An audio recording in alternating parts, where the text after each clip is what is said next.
अंग्रेजन बहू और बेचारी भूली सास। माधवी अपने पति रमेश और अपने बेटे अजय के साथ रहा करती थी। अजय का बचपन से एक ही सपना था कि वो अपनी आगे की पढ़ाई यूएसए में पूरी करे और इसीलिए वो यूएसए पढ़ाई करने के लिए चला जाता है।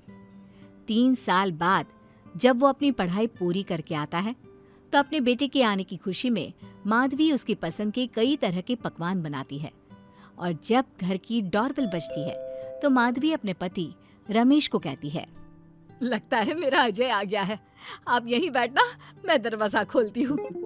माधवी जल्दी से जाकर दरवाजा खोलती है तो दरवाजे पर अजय के साथ एक लड़की को देखकर वो अजय से पूछती है, ये कौन है बेटा? माँ, ये ग्रेटी है। हम दोनों यूएसए में साथ ही पढ़ते थे और अब ग्रेटी इस घर की बहू है।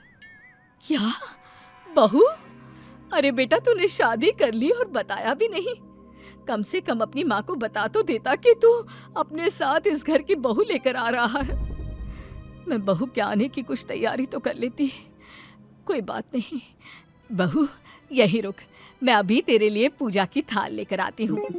मॉम, आप अपनी ये फॉर्मेलिटीज बाद में पूरी कर लेना। I'm so tired right now. आजा डार्लिंग, अपना रूम कहाँ है? कोई बात नहीं बहू, तुम पहले आराम कर लो, तब तक मैं तुम्हारे लिए चाय बना कर लाती हूँ। ग्रेटी अपनी सास की किसी भी बात का कोई जवाब नहीं देती और अपने रूम में जाकर सो जाती है। कुछ देर बाद माधवी अपने बहू बेटे के लिए चाय नाश्ता लेकर उनके कमरे में जाती है, जहाँ ग्रेटी अपनी सास से कहती है, अजय, अजय! क्या हुआ ग्रेटी? अपनी मॉम को बोलो कि अब ये जब भी हमारे कमरे में आए तो नॉक करके आए। आपसे मैं ऐसा ही करूंगी बहू। वो तो आज ही तुम दोनों आए हो तो मुझे लगा थक गए होंगे, इसलिए जल्दी जल्दी मैं ऐसे ही चाय नाश्ता लेकर आ गई। वो क्या है ना, अजय जब भी बाहर से आता है तो आते ही चाय मांगता है, बस इसीलिए मैं ना ये चाय यहाँ रख देती हूँ, पी लेना, अदरक वाली चाय है। ये बोलकर माधवी वहाँ से जाने लगती है।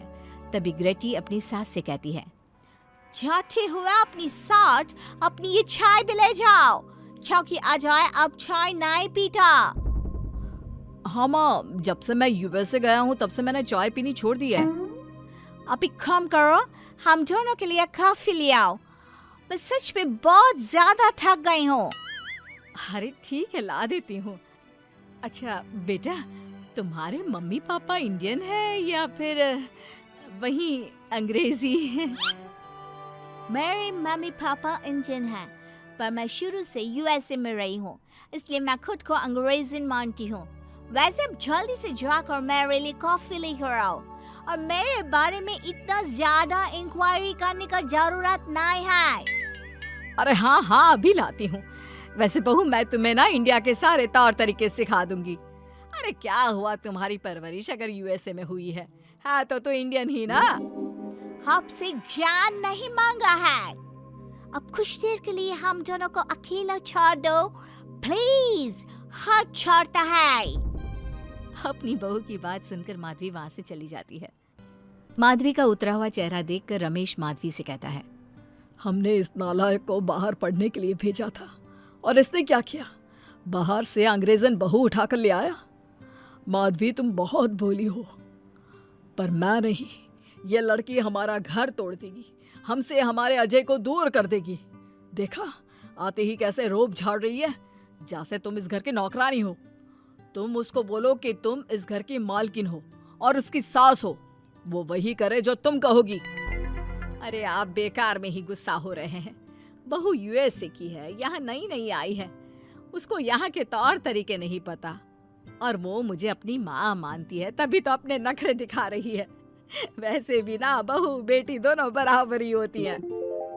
माधवी, कौन सी बेटी अपनी माँ से ऐसे बात करती है जैसे तुम्हारी बहू कर रही है?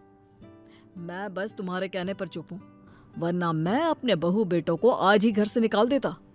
ये कहकर रमेश वहाँ से चला जाता है। ऐसे ही कुछ दिन बीत जाते हैं और ग्रेटी अपनी बेचारी भोली भाली सास पर अत्याचार करती रहती है। ग्रेटी अपना सारा काम अपनी सास से करवाती और उसी को भला बुरा सुनाती। ऐसे ही एक दिन माधवी कपड़े धो रही होती है और ग्रेटी माधवी को सताने के लिए अपने सारे कपड़े लाकर उसे देती है और कहती है, मॉम्स, ये मेरे कुछ कपड़े हैं, जरा इन्हें भी धो दो। इतना बोलकर ग्रेटी तैयार होकर घर से जाने लगती है। तभी माधवी उससे कहती है, बहू, आज तुम्हारे ससुर के दोस्त के घर में एक छोटी सी पार्टी है। उन्होंने सह परिवार बुलाया है। मैं चाहती हूँ कि तुम और अजय भी आज हमारे साथ वहाँ चलो और आज ना साड़ी पहनना। मॉम, अभी मैं क्लब जा रही हूँ, रात को मुझे टाइम मिलेगा तो आपके साथ चली जाऊंगी, पर साड़ी बारी नहीं पहनूंगी। ये कहकर ग्रेटी वहाँ से चली जाती है। शाम हो जाती है। सब ग्रेटी के घर आने का इंतजार करते हैं और इस वजह से कोई भी पार्टी में नहीं जा पाता। इंतजार करते करते रात के 12 बज जाते हैं। 12 बजे रात को ग्रेटी नशे की हालत में जख्मी घर आती है। अपनी बहू के सर और हाथ पर लगी चोट देखकर माधवी परेशान हो जाती है और जल्दी से फर्स्ट एड का बॉक्स लाकर अपनी बहू के सर पर पट्टी करती है। एक माँ की तरह प्यार करते हुए वो अपनी बहू से कहती है, बहू, तुझे चोट कैसे लग गई बेटा? मैं घर आ रही थी, एक बाइक वाले से मेरी टक्कर हो गई। कोई बात नहीं बेटा, कल सुबह होते ही तुझे अपने फैमिली डॉक्टर के पास ले जाऊंगी। अच्छा, अब तू ना आराम कर, मैं तेरे लिए अभी हल्दी वाला दूध लेकर आती हूँ। माधवी, मैंने तुम्हें पहले ही समझाया था, ये अंग्रेजन हमारे घर के लिए ठीक नहीं है, पर तुमने मेरी एक नहीं मानी। अब देख लो, आज इस अंग्रेजन बहू की वजह से सारे मोहल्ले में हमारी नाक कट गई है।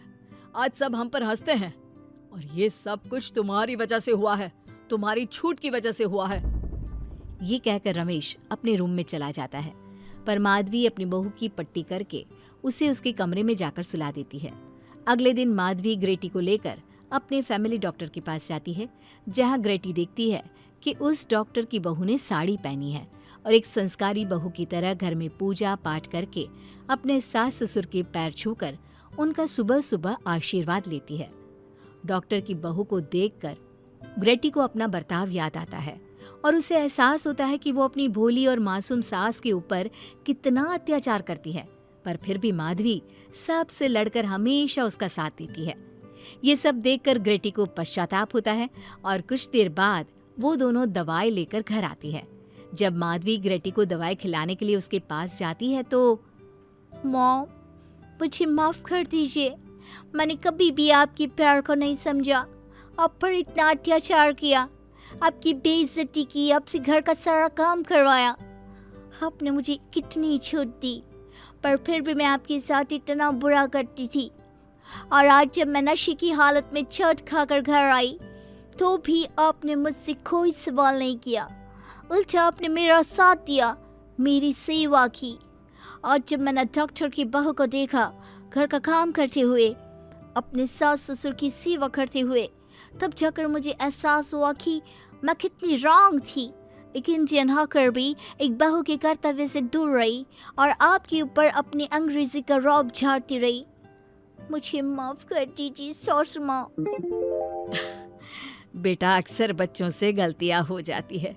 ऐसे भी सुबह का भूला अगर शाम को घर आ जाए तो उसे भूला नहीं कहते बहू। और मुझे बहुत अच्छा लग रहा है ये देखकर कि मेरी अंग्रेजन बहू कितनी समझदार हो गई है।